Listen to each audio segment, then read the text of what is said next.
TDP అభ్యర్థి Jayachandra Reddy nomination సందర్భంగా తంబళ్లపల్లిలో ఉద్రిక్తత చోటు చేసుకుంది. నామినేషన్ సమర్పించే ఆవరణలోకి సంఖ్యలో టీడీపీ శ్రేణులు భారీగా తరలి రావడంతో పోలీసులు అడ్డుకున్నారు. అయినా దూసుకుపోయే ప్రయత్నం చేయడంతో లాఠీచార్జ్ చేసి అదుపు చేశారు పోలీసులు. పోలీసుల తీరుపై జయచంద్రారెడ్డి అసంతృప్తి వ్యక్తం చేశారు. వైసీపీకి లేని ఆంక్షలు టీడీపీకి ఎలా వర్తిస్తాయని ఆయన ప్రశ్నించారు.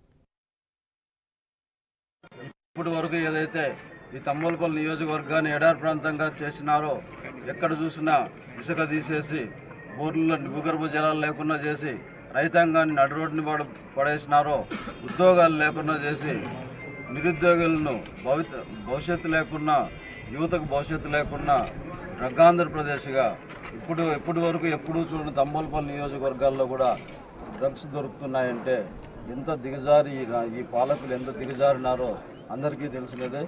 వీటికన్నిటికీ నిదర్శనమే ఈరోజు యావత్తు యూత్, తంబలపల్లి యూత్ అంతా ఇక్కడికి రావడము, మాకు మద్దతు పలకడం జరిగింది. ఖచ్చితంగా రైతాంగాన్ని ఆదుకుంటాం. యూత్కి నిరుద్యోగం లేకుండా తంబలపల్లి నియోజకవర్గంలో ఉద్యోగ అవకాశాలు కల్పిస్తాం. దానికోసమే ఇండస్ట్రియల్ కారిడార్స్ తెస్తున్నాం తంబలపల్లికి.